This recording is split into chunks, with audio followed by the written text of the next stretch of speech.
SBS 뉴스입니다. 북한이 이틀 만에 또다시 동해상으로 미상의 발사체들을 발사했습니다. 합동참모본부는 북한이 오늘 새벽 오전 2시 59분, 오전 3시 23분 함경남도 영흥 일대에서 동해상으로 미상 단거리 발사체를 2회 발사했다고 밝혔습니다. 군은 추가 발사에 대비해 관련 동향을 추적 감시하면서 대비 태세를 유지하고 있습니다.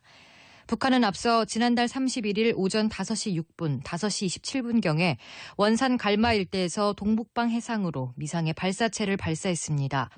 한미 정보당국은 이들 발사체를 신형 단거리 탄도미사일로 보고 있지만 북한 관영 매체는 발사 하루 만인 어제 신형 대구 경조종 방사포라고 밝히고 사진을 공개했습니다. 이틀 만에 또다시 발사된 미상의 발사체들이 미사일인지 방사포인지는 아직 확인되지 않고 있습니다. 여야 3당 교섭단체는 추가 경정 예산을 5조 8,300억 원 규모로 처리하기로 잠정 확정한 것으로 알려졌습니다. 이는 6조 7천억 원 규모의 정부 원안에서 8,700억 원이 삭감된 규모입니다.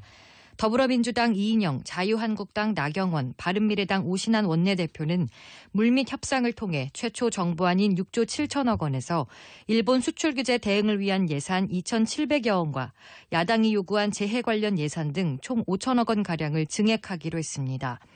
원내대표들은 이어 증액분을 반영한 7조 2천억 원에서 1조 3,700억 원을 감액하기로 해 6조 원에 다소 못 미치는 수준으로 추경 예산을 확정하기로 했습니다. 여야는 오늘 오전 8시 예결위 전체 회의에 이어 본회의를 열고 추경안 처리를 시도할 예정입니다. 일본이 화이트리스트에서 한국을 배제할 가능성이 큰 가운데 문재인 대통령이 어제 관계부처 장관들을 소집해 일본의 경제 보복에 대한 대책을 논의했습니다.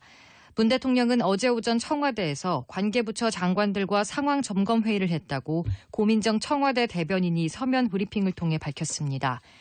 일본이 화이트리스트 배제 조치를 실행할 경우 문 대통령이 대일 메시지를 낼 가능성이 큰 것으로 알려졌습니다. 발표 시기와 형식은 오늘 일본 가기 결정 직후 곧바로 발표하는 방안이나 대국민 담화 형식을 통해 발표하는 방안 등이 검토되고 있습니다. 서훈 국가정보원장은 일본이 한국을 화이트리스트에서 제외할 경우 한일 군사정보보호협정을 파기해야 한다는 여권 일각의 주장과 관련해 신중해야 한다며 부정적인 입장을 밝혔습니다. 서 원장은 어제 국회에서 열린 정보위원회 전체 회의에 출석해 한일 군사정보보호협정의 내용상 실익도 중요하고 상징적 의미도 중요하다면서 이같이 밝혔다고 복수의 정보위원들이 전했습니다. 이어 이 같은 입장을 청와대와 NSC에도 전달하고 있다며 정부가 입장을 단정적으로 밝히는 것은 바람직하지 않다고 설명했습니다. 제주에서 실종된 고교생이 나흘 만에 숨진 채 발견됐습니다. 서귀포 해양경찰서에 따르면 어제 오후 3시 25분쯤 서귀포시 표선해수욕장 해상에서 지난달 29일 실종된 유모군의 시신이 발견됐습니다. 시신은 관광객이 발견해 해경에 신고했습니다. 해경은 시신을 수습해 가족을 통해 신원을 확인했습니다. 서울과 부산의 자율령 사립고 10곳의 지정 취소 여부가 오늘 발표됩니다.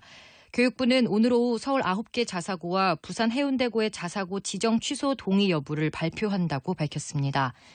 교육부는 앞서 학교의 자사고 지정 취소에 동의할지를 심의하는 특수목적고 등 지정위원회를 열었습니다. 유은혜 부총리 겸 교육부 장관은 지정위 심의 결과를 보고받은 뒤 교육청의 지정 취소 결정에 동의할지를 최종 결정합니다. 전국에 폭염경보와 주의보가 발효 중인 가운데 오늘도 찜통더위가 이어지겠습니다. 밤사이 대구와 강릉 등 일부 대도시와 동해안에서 열대야가 이어진 데 이어 한낮에는 대부분 지방 기온이 33도를 웃돌겠습니다. 대구 등 일부 남부 내륙 기온은 36도를 오르내리겠고 대전과 광주 35도, 서울은 34도, 강릉은 33도까지 오르겠습니다. 서울의 현재 기온은 24.7도입니다. 습도는 95%입니다. 주시은입니다. 뉴스를 마칩니다. SBS